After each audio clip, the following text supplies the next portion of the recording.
Kaminsky, livide de rage, claqua la portière du camion avec une telle force que toute la cabine en trembla.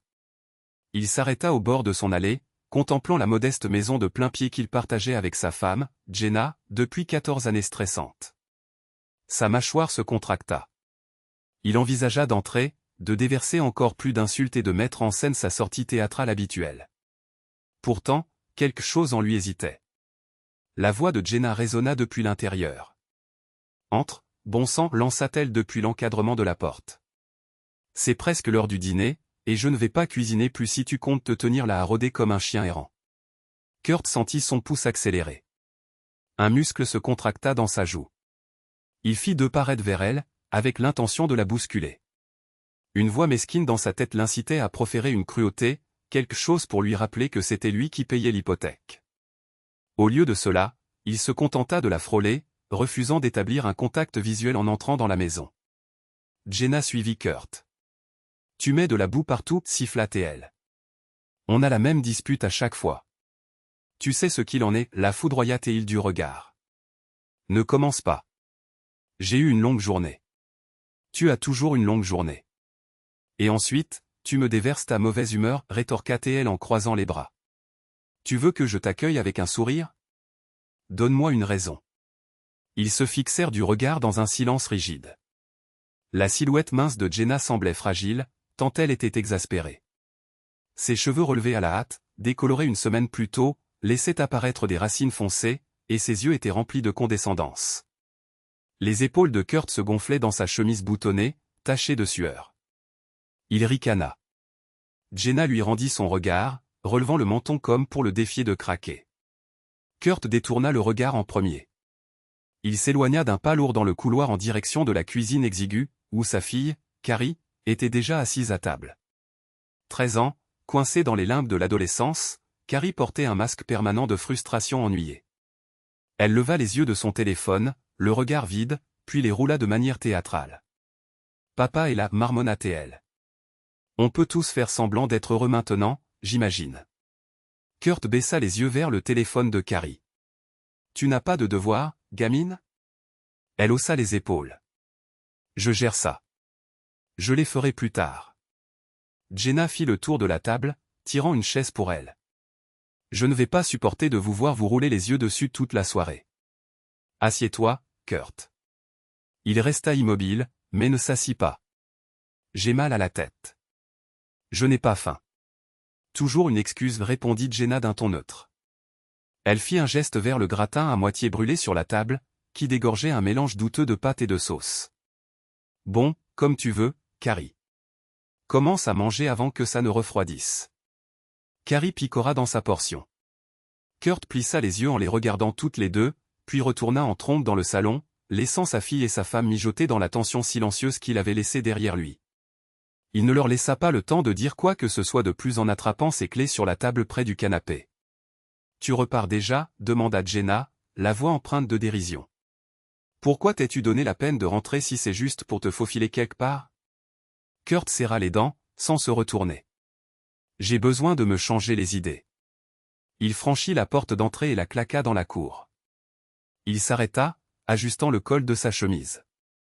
Il fixa à nouveau son camion. L'intérieur empestait les emballages de fast-food et le vieux café. Il envisagea de conduire au hasard pendant 1 heure, juste pour éviter Jenna. Au lieu de cela, il alluma une cigarette, faisant les 100 pas près du porche.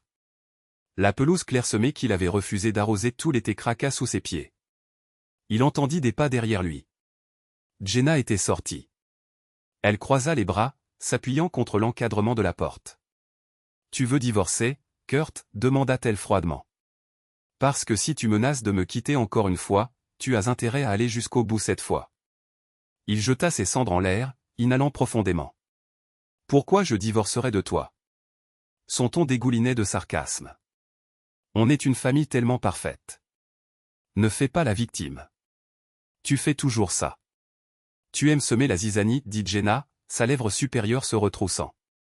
Tu me reproches tout. » Il se rapprocha, laissant la fumée dériver sur son visage. « Tu me facilites la tâche, dit-il. Je vais travailler toute la journée à la concession, et je rentre à la maison et je dois supporter tes jérémiades. Ce n'est pas un mariage. C'est une prison. Elle ne s'y a même pas une prison? Regarde ce taudis. Je t'ai demandé une meilleure maison il y a des années, mais tu n'as jamais lâché un seul centime. On aurait pu s'améliorer, mais non. Tu voulais garder ton précieux argent. C'est amusant que tu appelles ça une prison, quand même. C'est toi le gardien qui nous a forcés à vivre ici. Le visage de Kurt devint rouge. Il n'avait jamais aimé cette maison non plus. Il l'avait achetée quand il était plus jeune, à l'époque où il était certain qu'il pourrait la retaper et la revendre à profit. Au lieu de cela, elle s'était transformée en un symbole de ses échecs, en pleine décrépitude. Tu veux un endroit chic? Va gagner la compte. Ne t'attends pas à ce que je le sorte de mon chapeau. Elle éleva la voix. Je gagne de l'argent, moi aussi. Toutes ces heures que j'ai travaillé à la librairie, ce n'est pas assez pour toi? Mon Dieu, tu es pathétique. Tu as une concession de voiture d'occasion qui est à peine à flot, et tu te comportes comme si tu étais un homme d'affaires de renom. Il faillit se jeter sur elle, les poings se serrant. Arrête de faire comme si tu savais ce que je fais. Je gagne assez pour qu'on mange à notre faim quand j'en ai envie. Elle lui repoussa l'épaule, crachant ses mots entre ses dents serrées. Tu crois que c'est un titre de gloire? Tu fais le strict minimum et tu t'attends à ce que je t'applaudisse? Il repoussa sa main d'un revers. Ne me touche pas. Le jour où tu apprécieras ce que je fais, les poules auront des dents. Très bien, rétorqua T.L. Je n'apprécierai jamais un homme qui ne me témoigne que du mépris. Leurs regards se croisèrent à nouveau, dans un silence bouillonnant. Finalement, Kurt jeta son mégot à moitié fumé au sol et l'écrasa sous sa chaussure. J'en ai marre, grogna T.L., quittant définitivement le perron. Bon débarras, répliqua Jenna d'un ton sec, faisant volte-face. D'habitude, ils se seraient séparés sur des mots plus acerbes, mais il y avait quelque chose de définitif dans l'air. Jenna claqua la porte, le laissant dehors. Il jura entre ses dents, en se dirigeant vers son camion. La colère l'envahit comme une fièvre, et il lutta contre l'envie de tambouriner à la porte, d'exiger qu'on le laisse rentrer, juste pour continuer à hurler. Au lieu de cela, il sauta sur le siège conducteur, démarra le moteur et quitta précipitamment les lieux. 2 heures plus tard, Kurt se retrouva garé sur le parking arrière d'un bar miteux.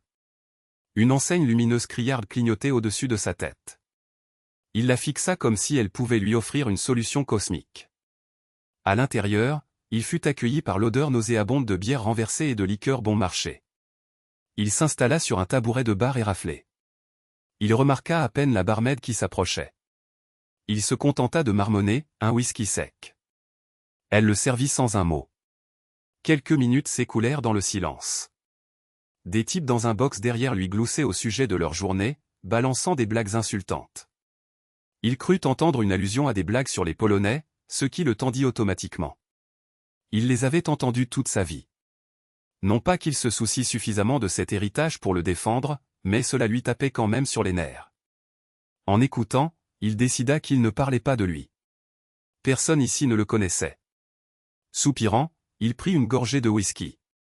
Il voulait le savourer, mais sa frustration exigeait des lampées. Il en commanda un autre, puis sortit son téléphone. Il fixa l'écran. Appel manqué de Jenna. De sa fille. D'un numéro inconnu. Probablement un spam. Il fit défiler pour voir si un message de Jenna contenait quelque chose de conciliant. Le dernier message était de Carrie. Maman est furieuse. Elle dit que tu ne rentreras pas à la maison. C'est vrai? Kurt réprima l'envie de fracasser le téléphone. L'agacement d'être sermonné par sa fille était trop fort. Si elle reconnaissait un jour à quel point sa mère était toxique, elle ne se demanderait pas pourquoi il était parti. Il posa le téléphone de côté et but une autre gorgée de whisky. Les heures s'estompèrent. Finalement, il paya sa note et sortit en titubant, adressant un grognement de remerciement à la barmaid. L'air nocturne le dégrisa légèrement. Le lendemain matin, il se réveilla dans un motel miteux à la périphérie de la ville, la bouche pâteuse avec un goût de liqueur rance. Un mal de tête lancinant lui martelait derrière les yeux. Son téléphone vibra avec de nouvelles notifications. À travers l'écran fissuré, il vit un message vocal d'un de ses employés à son garage de voitures d'occasion. Il composa le numéro. La voix d'Anna crépita. « Kurt, je voulais juste confirmer le nombre de voitures que nous prévoyons de récupérer à la prochaine vente aux enchères. De plus, George est passé pour vérifier les transmissions de la dernière livraison, mais j'ai dû lui dire que tu n'étais pas là. Tout va bien? Kurt se redressa de force. Sa gorge le brûlait. Il toussa pour se racler la gorge. Hey, Anna, raya-t-il en la rappelant. Je serai là bientôt. Ne t'inquiète pas pour George. Je m'occuperai de lui. George était un vieil ami, mais ces jours-ci, Kurt ne le voyait plus que comme un mécanicien à la demande. Il payait George une somme décente pour assurer le bon fonctionnement des voitures. À un moment donné, cependant, leur amitié avait commencé à s'aigrir. Kurt soupçonnait George de se moquer de lui dans son dos, de le traiter de paresseux ou d'incompétent. Kurt ne l'avait jamais confronté directement, mais ça mijotait. « D'accord, patron, » répondit Anna doucement. « Tu as l'air mal. Tu es sûr que ça va? » Il expira. « Ça va. J'ai juste eu une dispute à la maison. Je vais venir et finaliser la liste des enchères. Ensuite, on verra pour le reste. » Il raccrocha et se frotta le visage. Il réalisa qu'il n'avait aucun plan pour gérer la situation avec Jenna. Peut-être qu'il ne rentrerait jamais. Une excitation sombre s'alluma en lui à cette idée. C'était agréable de décider. Il quitta le motel et se dirigea vers le garage. Au petit bureau du garage, Anna lui lança un regard inquiet. Elle était une directrice compétente avec un style direct. La trentaine, les cheveux tirés en un chignon serré. « Kurt, qu'est-ce qui se passe à la maison ?» Il haussa les épaules. Probablement la même chose que d'habitude. Jenna est furieuse, car il boude. Anna fronça les sourcils. Ce n'est pas bon pour les affaires si tu es à côté de tes pompes. Kurt lança un regard noir. Ma vie personnelle n'a rien à voir avec ces voitures. Concentrons-nous sur. Anna baissa les yeux. Je respecte ça, patron. Donc, nous avons 10 voitures qui arrivent demain de cette vente aux enchères. George a dit qu'il pouvait faire une inspection complète d'ici une semaine. Kurt s'approcha du bureau et feuilleta les factures. Bien. Qu'il les ait pour lundi. Je vérifierai. Après avoir entendu la porte s'ouvrir, George entra. Un grand homme aux mains maculées d'huile, arborait un sourire suffisant. Kurt, j'ai entendu dire que tu t'es encore disputé avec ta vieille, dit-il avec une désinvolture forcée. Tout va bien? Kurt détestait la façon dont le sourire de George s'élargissait. Je ne te paie pas pour espionner, grogna-t-il. Concentre-toi sur les transmissions. George haussa les épaules, levant les deux paumes en signe de fausse reddition. Tranquille, mec. Je faisais juste la conversation. Kurt réprima une réponse acerbe, sentant sa mâchoire se crisper. C'est tout? George inclina la tête. Ouais, j'ai fini. Il s'éloigna vers le garage. Kurt le regarda partir, la haine grandissant en lui. Il soupçonnait George de se réjouir d'entendre parler de ses problèmes de couple. Anna s'éclaircit la gorge. Tu es sûr de vouloir le garder? Il commence à être un peu trop insistant. Kurt tapa du poing sur le comptoir. Il reste le meilleur mécanicien de la ville. On ne peut pas le virer juste parce qu'il est curieux. Anna acquiesça, mais son regard exprimait sa désapprobation. Cet après-midi-là, Kurt retourna en voiture à la maison, la tension lui nouant le ventre. Il s'attendait à moitié à voir tous ses vêtements jetés sur la pelouse. Au lieu de cela, la cour était identique, avec son herbe sèche et ses mauvaises herbes éparses. Il se gara, s'attarda derrière le volant, puis finit par trouver la volonté d'entrer. Il trouva Jenna dans le salon, regardant une émission de télé-réalité. Elle ne tourna pas la tête. Alors, tu es de retour. Il serra la mâchoire. J'avais besoin de mes affaires. Je n'ai pas dit que je restais. Elle ricana devant la télévision, feignant l'ennui. Je me fiche que tu restes ou que tu partes, tant que tu arrêtes de faire les 100 pas comme un gamin qui fait un caprice. Il s'approcha, sa voix basse. C'est grâce à moi que tu peux même payer la facture du câble. Elle laissa échapper un rire méprisant. C'est toujours la même histoire, Kurt. Tu brandis l'argent à ma figure pour te donner de l'importance. Pendant ce temps, tu gagnes à peine assez pour faire tourner ce taudis. Tu es toujours à un mois difficile de l'effondrement total. Une colère amère et tordue s'enroula en lui. Au moins, j'ai un travail, non? Elle riposta. Un concessionnaire de voitures d'occasion. Vraiment respectable. Elle laissa échapper un grognement moqueur. Ne m'en veux pas si ta fille ne veut pas s'en vanter auprès de ses camarades de classe. Il serait dit. Carrie a dit qu'elle le ferait peut-être. Tu sais comment parlent les enfants. J'imagine que tu lui as bien appris à me tourner le dos. Jenna tourna enfin la tête, les yeux flamboyants. Tu fais ça tout seul. Elle en a juste marre de ton tempérament. Nous deux, en fait. Il voulut lui hurler dessus, mais des pas dans le couloir annoncèrent la présence de Carrie. L'adolescente avait un téléphone à la main, des écouteurs dans les oreilles. Elle leva les yeux en fronçant les sourcils. Maman, papa, calmez-vous. Va dans ta chambre. Kurt rétorqua sèchement. Nous parlons. De quoi, demanda Carrie. Du fait que j'ai trop honte de mentionner le travail de papa dans les voitures d'occasion. Elle leva les yeux au ciel. Ce n'est pas de ma faute si vous deux n'arrivez pas à vous entendre. Kurt pointa du doigt le couloir. Dans ta chambre. Maintenant. Elle expira bruyamment, se retourna et s'éloigna en claquant des pieds. Jenna se leva du canapé, empiétant directement sur l'espace personnel de Kurt. Ne lui parle pas comme ça. Ce n'est pas un paillasson. C'est ma fille, aussi. Ses yeux se plissèrent. Ouais, eh bien, c'est moi qui paie l'hypothèque. Mon nom, pas le tien, ne l'oublie pas. Sa voix tremblait de colère. Tu es tellement malade dans ta tête, à me menacer à chaque fois avec cette fichue hypothèque.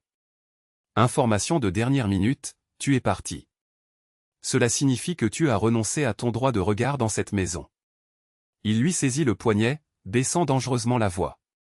Fais attention à toi, sinon c'est toi qui vas partir. Je peux te forcer si je dois le faire. Elle se dégagea en tirant, les yeux pétillants. Si tu poses un doigt sur moi, j'appelle la police et tu passeras la nuit en prison. J'adorerais voir ça. Il leva presque la main pour la frapper, mais parvint à se retenir. Au lieu de cela, il grogna, tu n'en vaux pas la peine. Elle lui lança un regard haineux, se frotta le poignet et se dirigea vers la cuisine en trombe. Il resta figé, les poings serrés, respirant fort. Puis il fit volte-face, se dirigea vers la chambre et commença à jeter ses vêtements dans un sac de sport. En 1 heure, il était de nouveau parti. Pendant des semaines, Kurt fit la navette entre le motel et la maison, dormant parfois dans son camion.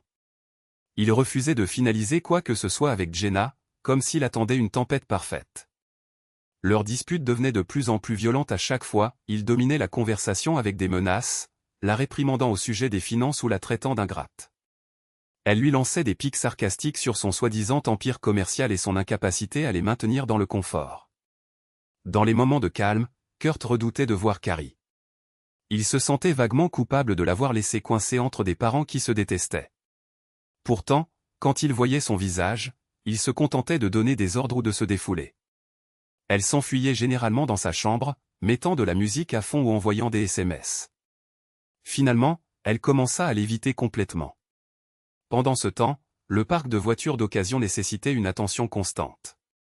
Le nouveau lot de véhicules arriva et Kurt se plongea dans les négociations, accumulant des heures pour se distraire de la guerre domestique.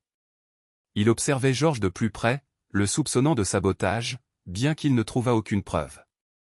Néanmoins, l'assurance insolente de George exaspérait Kurt. Anna essayait de jouer les médiatrices, rappelant à Kurt qu'ils avaient besoin d'un environnement stable. Mais les tensions couvaient. Un après-midi étouffant, Kurt revint au bureau après un détour au fast-food du coin et trouva George adossé au comptoir, en train de discuter avec Anna. Il arborait un sourire narquois, comme s'il venait de dire une plaisanterie. L'expression d'Anna semblait agacée. Kurt entra d'un pas décidé. « George, tu veux quelque chose ?» Le sourire de George devint oblique. « Qu'est-ce que ça peut te faire ?» Kurt jeta son emballage de burgers sur une table d'appoint. « Anna, tout va bien ici ?» Elle hocha la tête avec raideur. « Oui, patron. » Il jeta un coup d'œil à George. « Alors dégage. On a du travail et tu n'es pas employé ici pour importuner ma responsable. » George s'éloigna en faisant un salut moqueur. « Bien, chef. » Kurt le regarda partir, se mordant l'intérieur de la joue. Anna secoua la tête. « Il n'arrête pas de me harceler pour avoir des détails sur toi et Jenna, murmura-t-elle. Il dit qu'il s'inquiète pour ton état mental. Je lui ai dit que ça ne le regardait pas. Kurt jura à voix basse. George est un serpent. La prochaine fois qu'il pose des questions personnelles, renvoie-le sur les roses. Anna baissa la voix. Juste pour que tu sois au courant, je l'ai entendu au téléphone plus tôt. Il parlait de rencontrer quelqu'un pour un café et le nom de ta femme a été mentionné. Les mots transpercèrent Kurt comme un couteau chauffé à blanc. Le nom de Jenna. Anna grimaça. Je suis désolé, je n'ai pas eu de détails. Je l'ai juste entendu dire, d'accord, Jenna, à bientôt. J'ai trouvé ça bizarre.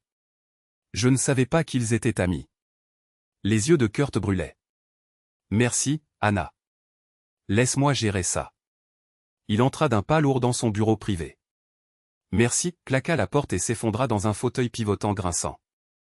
Était-il possible que sa femme et George se rencontrent dans son dos, se moquant de lui? Ou pire? Son pouls s'emballa sous l'effet d'un sentiment inconnu de trahison et de fureur. Il avait besoin de preuves, mais il devait d'abord faire tourner l'affaire. Il ne laisserait ni George ni Jenna saboter son entreprise. Ce soir-là, Kurt se gara devant la maison qu'il codétenait toujours, décidant d'aller fouiner. Carrie serait chez son ami, ou peut-être à la bibliothèque municipale. Il s'en fichait. Ce qui comptait, c'était de savoir si Jenna et George étaient en train de se rencontrer en ce moment même. Il s'avança sur le porche sombre, remarquant la lumière du salon qui filtrait à travers les rideaux tirés. Il jeta un coup d'œil à l'intérieur par une petite ouverture. Jenna était assise sur le canapé, zappant les chaînes, vêtue d'un pantalon de yoga et d'un débardeur. Sa posture était avachie et elle avait l'air ennuyée. Aucun signe de George. Kurt déglutit, incertain. Il était sur le point de frapper lorsqu'une paire de phares balaya l'allée. Il se faufila sur le côté, observant depuis l'ombre. Un camion déglingué s'arrêta. George en sortit, tripotant son téléphone. Tout le corps de Kurt vibrait d'adrénaline. George s'avançait vers sa porte d'entrée tandis que Jenna se levait à l'intérieur et lissait ses cheveux. Elle ouvrit la porte avant même que George ne frappe, et il entra comme s'il était chez lui. Kurt serra les dents si fort que sa mâchoire lui faisait mal. Il se força à ne pas faire irruption. Il s'accroupit derrière un arbuste tordu, son pied appuyant sur des feuilles sèches. À travers la fenêtre, il les regarda parler à voix basse. Jenna croisa les bras, l'air agacé. George leva les mains dans un geste qui semblait être d'excuse ou de défense. Finalement, ils s'assirent sur le canapé. George se rapprocha. Jenna ne le repoussa pas. Elle se frotta les tempes, parlant, son visage déformé par la frustration. Puis elle soupira. George hocha la tête. Elle tendit la main et toucha brièvement le bras de George. Il posa sa main sur son dos, frottant doucement. Elle ne protesta pas. Kurt se sentit mal. Il les imagina se moquant de lui, forgeant une alliance de mépris. Puis George dit quelque chose qui fit lever les yeux au ciel à Jenna et la fit bondir du canapé. Elle s'éloigna, les bras croisés, probablement en train de se plaindre. George suivit. Ils disparurent dans le couloir qui menait à la chambre. Les poings de Kurt tremblaient de rage. Se pourrait-il qu'il... Il ne voulait pas imaginer. Il voulait briser une fenêtre, faire irruption et déchiqueter George. Au lieu de cela, une sorte de sens tordu de l'autopréservation le fit retourner à son camion.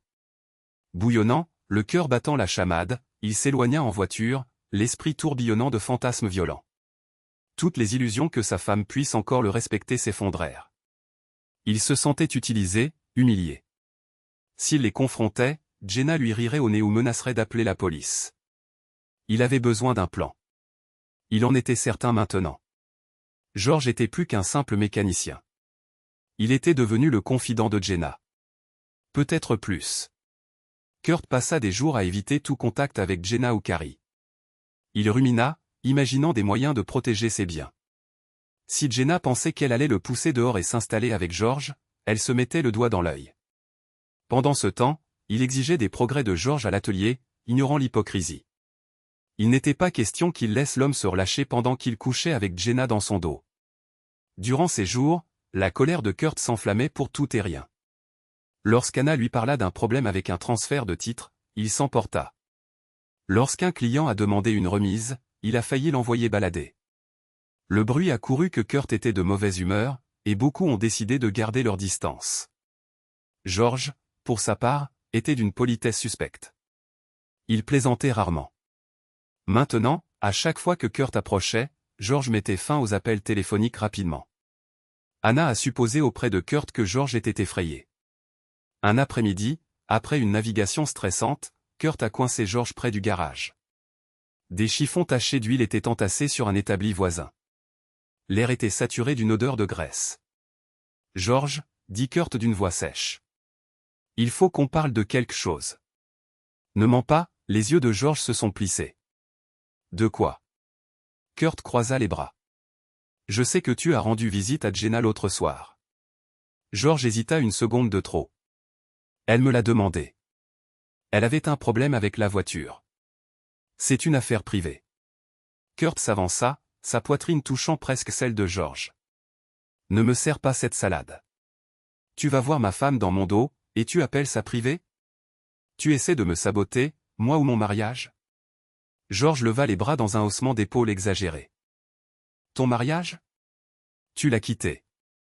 Elle peut voir qui elle veut. Cette déclaration a blessé l'orgueil de Kurt. C'est ce qu'elle t'a dit? Que je suis parti, alors elle est libre d'inviter n'importe quel bon à rien. Le visage de George se tordit. Eh, calme-toi. C'est toi qui n'arrives pas à garder ta famille unie, qui n'arrives pas à stabiliser ton entreprise. Kurt attrapa George par le col de sa chemise, sa voix tremblant de rage. Ne me parle pas de mon entreprise ou de ma famille. Tu comprends? George le fixa, refusant de se laisser intimider. Lâche-moi. Kurt resserra sa prise, ses yeux flamboyants de colère. Les jointures des doigts de George se crispèrent. L'un d'eux aurait peut-être frappé en premier si Anna n'avait pas fait irruption, criant « Arrêtez !» Elle vit le bras de Kurt et le tira vers le bas.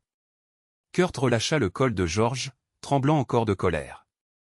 George recula, la mâchoire tendue. Il expira une respiration tremblante, puis repoussa Kurt de côté, se dirigeant vers la sortie. « La prochaine fois, garde tes mains pour toi, » dit George, se retournant à la porte. « Tu n'es pas mon patron. Je suis un entrepreneur indépendant. » Alors démissionne, grogna Kurt, la poitrine haletante. La lèvre de George se retroussa. « Non. Tu as besoin de moi. Mais si tu veux mettre fin à notre arrangement, je survivrai. Ne t'attends pas à ce que je me soucie de tes problèmes. » Sur ces mots, George s'éloigna d'un pas décidé. Anna, les yeux écarquillés, regarda Kurt. « Patron, tu ne peux pas continuer comme ça. Tu vas faire fuir les bons employés. » Kurt laissa échapper un rire amer. « Ce n'est pas un bon employé. C'est un traître. S'il veut courir après Jenna, qu'il y aille. Je trouverai quelqu'un d'autre. » Elle secoua la tête. « Ton tempérament causera ta perte. Laisse-moi appeler un autre mécanicien. On peut repartir à zéro. » Il hésita, pensant à la dépendance de l'entreprise envers l'expertise de George. « Très bien, » dit-il abruptement, détestant ce sentiment de vulnérabilité. « Cherche. Mais je ne paierai pas le prix fort pour un nouveau mécanicien. » Anna acquiesça et s'éloigna précipitamment, l'air inquiet. Ce soir-là, Kurt était de nouveau dans le motel miteux. Un mélange malaisé de satisfaction et de rage brûlait en lui. Il avait confronté George, prouvé qu'on ne pouvait pas se jouer de lui. Mais maintenant, il imaginait Jenna souriant avec suffisance, entendant l'histoire de George, peut-être même l'invitant dans son lit. L'humiliation le piqua. Il avala la moitié d'une bouteille de whisky seul dans cette chambre exiguë, rejouant des scénarios sur la façon de les humilier en retour. 3 nuits plus tard, tout a explosé. Kurt somnolait sur le lit du motel lorsqu'un appel frénétique de Carrie le réveilla en sursaut. « Papa, » dit-elle d'une traite. « Maman jette des affaires partout, elle hurle à propos de l'hypothèque. Elle dit que tu menaces de nous mettre à la rue. George est là, et ils t'insultent tous les deux de sale type. J'ai peur. » L'esprit de Kurt était en ébullition. Il jeta un coup d'œil à l'horloge. Presque minuit. « Pourquoi tu m'appelles? Tu ne devrais pas être au lit. » Elle renifla. « J'y étais, mais je me suis réveillé quand ils ont commencé à crier. Maman panique parce qu'elle ne trouve pas un papier sur la maison. Elle dit que tu prévois de saisir ou quelque chose comme ça. Je ne sais même pas. » Il prit une lente inspiration, se levant du lit. « J'arrive, » dit-il brutalement. « N'ouvre pas la porte à George ou à ta mère s'ils essaient de faire irruption dans ta chambre. Attends-moi. Il se sentait mal à l'aise de dire à sa fille de se cacher dans sa propre maison. Mais il ne se faisait aucune illusion sur la crise de Jenna. Elle pouvait être féroce quand elle était provoquée, et si George l'encourageait, ça pourrait mal tourner. Il enfila un manteau et sortit en trombe. Le trajet jusqu'à la maison lui parut interminable. Finalement, il s'engagea dans la rue sombre. Il vit des lumières allumées dans plusieurs fenêtres. Il coupa le moteur, marcha jusqu'à la porte d'entrée et se laissa entrer avec sa clé. À l'intérieur, l'endroit sentait l'alcool renversé. Dans le salon, Jenna se tenait près de la table basse, à moitié sanglotant, à moitié enragé, brandissant une bouteille de vin presque vide. George arpentait le couloir, observant sa crise. Ils se retournèrent tous les deux lorsque Kurt apparut. « Espèce de salaud !» cracha Jenna, pointant la bouteille. « Tu arrives en douce ici comme si c'était chez toi. » Kurt fronça les sourcils. « C'est chez moi. Maintenant, repose cette bouteille avant que tu ne blesses quelqu'un. » George s'avança, les yeux étincelants. « Ne lui donnez pas d'ordre. Vous êtes parti. Vous avez abandonné votre famille. » Kurt ricana. « Famille ? Ce n'est pas ma famille si elle fricote avec vous. » Le visage de Jenna se tordit de fureur. « Comment osez-vous m'accuser de ça, espèce de malade paranoïaque ? Même si c'était vrai, c'est de votre faute si vous m'avez abandonné. » La voix de Kurt monta d'un ton. « Alors peut-être que je ferai plus que vous abandonner. Peut-être que je vais vous expulser. C'est ma propriété, vous vous souvenez ? » Elle se jeta sur lui, gesticulant avec la bouteille de vin. « Espèce de porc répugnant. Essayez de nous mettre à la porte. Vous verrez ce qui se passera. » Kurt attrapa son poignet avant que la bouteille ne puisse frapper son épaule. Il serra juste assez fort pour qu'elle la lâche. Le vin éclaboussa le tapis. George se précipita, repoussant Kurt de sa poitrine. « Reculez !» grogna George. Kurt chancela mais garda son emprise sur le poignet de Jenna. Elle poussa un cri, alors il la lâcha. Elle tituba en arrière, respirant fort. George fixa Kurt droit dans les yeux, les poings levés, comme s'il attendait une excuse pour se battre. « Carrie !» cria Kurt. « Où es-tu » Du couloir, Carrie apparut. « Je suis là » murmura-t-elle, les yeux pleins de larmes. « Arrêtez de vous battre, s'il vous plaît. » Jenna se dégagea, pointant de nouveau Kurt du doigt. « Sortez de cette maison. Vous ne pouvez pas débarquer comme un dictateur. » Kurt serra les mâchoires. « Si, je peux, et je le ferai, jusqu'au jour où je changerai les serrures ou que je vendrai tout ça. » George contracta ses poings, se plaçant entre eux. « Ne lui parlez pas comme ça. » Kurt laissa échapper un rire amer. « Vous êtes bien courageux, George, à jouer les héros dans une maison que j'ai payée. » Avant que George ne puisse répondre, Carrie s'avança. « J'en ai marre de ça !» cria-t-elle. « Maman, papa, vous ne pouvez pas juste en finir ?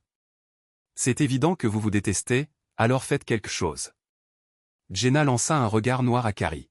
« Ne parle pas comme ça.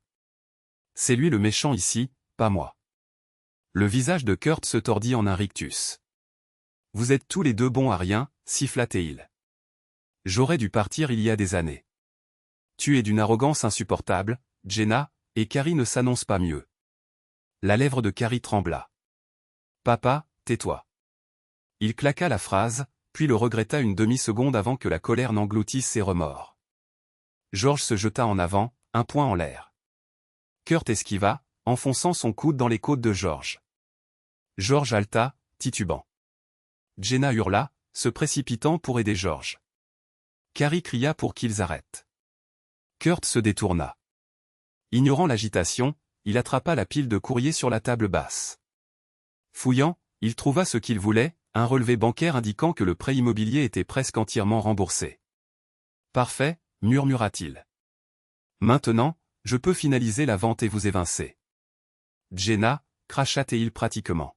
« Tu n'oserais pas. C'est ma maison. » Kurt laissa échapper un rire amer. « Tu voulais un meilleur endroit. On dirait que tu vas devoir en trouver un toi-même. J'en ai assez de payer. » Il se tourna vers la porte. Jenna attrapa sa veste, le faisant pivoter avec une force surprenante. Elle croisa son regard, bouillant de rage. George boitait derrière elle.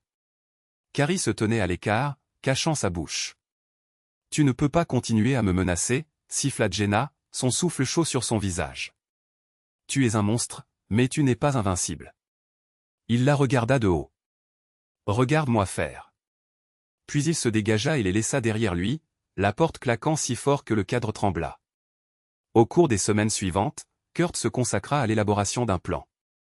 Il contacta un avocat, recommandé par une connaissance, et entama les démarches pour mettre la maison sur le marché.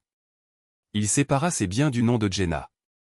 Pendant ce temps, il passait le moins de temps possible en ville, se rendant à des ventes aux enchères, rencontrant d'autres concessionnaires et nouant de nouvelles relations commerciales. Il se sentait invincible, alimenté par la vengeance. Il imaginait Jenna et George se battant pour de l'argent pendant qu'il orchestrerait discrètement une vente qui lui rapporterait une belle somme. Il se fichait de ce qu'il adviendrait de Carrie. Par Anna, il entendit des murmures selon lesquels George avait perdu d'autres petits boulots à cause de son attitude, de sorte que ses finances étaient fragiles. Jenna, forcée de dépendre des revenus de sa petite librairie, vivait sous un stress constant. Ils étaient coincés. Cette pensée combla Kurt. Son propre reflet dans le miroir lui semblait chaque matin plus triomphant. Bien sûr, sa vie personnelle était un gâchis, mais au moins il gagnait la guerre. Il dit à Anna de s'occuper des tâches quotidiennes. Il vendit toute l'entreprise de voitures d'occasion à une société écran qu'il avait constituée, s'assurant que Jenna ne puisse pas en réclamer la moitié. Il se fichait que ce soit éthique ou non. Tout resterait sous son contrôle, juste caché. Le plan progressait sans heurts. Anna s'occupa du changement de nom, de sorte que les employés pensèrent qu'une nouvelle direction avait pris la relève. Kurt apparaîtrait encore parfois, mais légalement, il n'était qu'un conseiller. Il se délectait de sa ruse. Jenna ne pourrait jamais prouver aucun méfait, pensa-t-il. Puis vint le coup de grâce. Il dit à son avocat d'envoyer à Jenna un avis officiel de mise en vente de la maison. Elle avait un mois pour quitter les lieux. Le lendemain de sa réception, elle l'appela, furieuse. Il laissa le message partir sur sa messagerie vocale. Ses cris étaient presque incohérents, mais il en saisit l'essentiel, espèce d'ordure abjecte. Tu nous laisses, Carrie et moi, sans rien. Il sourit, effaçant le message. 3 jours plus tard, au crépuscule, il regagna son nouvel appartement. Un modeste 2 pièces, meublé bon marché, mais qui était sien. Plus de Jenna, plus de Carrie, plus de souvenirs. Il fit jouer sa clé dans la serrure, entra et se figea. De doux pas derrière lui. Il se retourna brusquement, les poings levés. Jenna se tenait là, sur le seuil, les yeux sauvages et furieux. Elle portait un simple manteau noir, les cheveux défaits et en désordre, le visage rougeoyant. La lumière du couloir projetait des ombres crues sur ses traits. Elle semblait sur le point de craquer. « Comment m'as-tu trouvé » exigea-t-il, la voix tranchante. « Je ne t'ai pas donné mon adresse. » Elle fit un pas en avant. « Je ne suis pas idiote. Je me suis renseigné. George m'a fourni suffisamment de pistes. » « Pourquoi diable m'as-tu largué comme un lâche » lança Kurt, en fronçant les sourcils. « Parce que j'en ai assez de ton arrogance, rétorqua-t-elle. Assez de tes conneries. Maintenant, disparais. » Elle tenta de le dépasser, mais il coinça un bras contre le cadre de la porte. Elle le foudroya du regard. « J'ai besoin d'argent, Kurt. » Il laissa échapper un rire rauque et sarcastique. « Pourquoi te donnerais-je de l'argent ? Tu as ton meilleur ami, George. Laisse-le payer tes factures. » Elle le poussa à la poitrine, la voix tremblant de désespoir. « Il est fauché, espèce d'ordure. C'est de ta faute. Vendre l'entreprise, me laisser sans maison. J'ai besoin d'assez pour trouver un logement pour Carrie et moi. » Il écarta son bras. « Carrie. Tu ne te souciais pas d'elle quand tu laissais George se pavaner dans ma maison. » Son visage se tordit. « Arrête de me reprocher tes décisions. Tu veux toujours avoir le contrôle total. Tu adores brandir l'argent au-dessus de ma tête. » Il avança, la forçant à reculer dans le couloir. « Si c'est ce que tu penses, c'est ton problème, pas le mien. » Elle serra les dents. « File-moi du fric, sinon je te jure que je... » « Quoi ? Tu vas faire quoi » railla-t-il, se penchant en avant de manière agressive. « Pleurer ? Appeler la police ? Tu n'as aucune carte à jouer. Je suis propriétaire de la maison, et tu es seul. Je ne te donnerai pas un centime. Elle éclata en larmes furieuses et abattit sa main sur son visage. Il la bloqua, saisit son poignet, puis la repoussa en arrière. Elle trébucha contre le mur du couloir, manquant de perdre l'équilibre. Ses yeux lançaient des éclairs de haine, et elle tenta de se jeter à nouveau sur lui, mais il la repoussa plus violemment, d'un coup sec vers l'avant qui la fit basculer au sol. « Reste à terre » aboya Théil, la voix rauque. « Je ne suis pas là pour me battre avec toi, et je ne suis pas ton distributeur automatique. » Elle haletait, sa colère se transformant en quelque chose de dément. Elle semblait prête à se jeter sur lui une troisième fois, mais la force dans ses yeux la fit hésiter. Finalement, elle se cala contre le mur, les épaules tremblantes, les larmes ruisselant sur ses joues. « Tu vas le regretter » cracha Théil, la voix tremblant de fureur. Il ricana. « Non, je ne le regretterai pas. Maintenant, fous le camp. » Elle se releva, les lèvres tremblantes. Pendant un instant, elle parut sur le point de le frapper avec toute la rage de son corps. Au lieu de cela, elle pivota et tituba dans le couloir, ses pas résonnants. Il la regarda disparaître dans la cage d'escalier. Les poings toujours serrés, il rentra et claqua la porte. Son cœur battait la chamade, l'adrénaline montait en flèche. Il se sentait invincible. Quelle menace de ce qu'elle voulait. C'était fini. Il n'y avait pas de retour en arrière.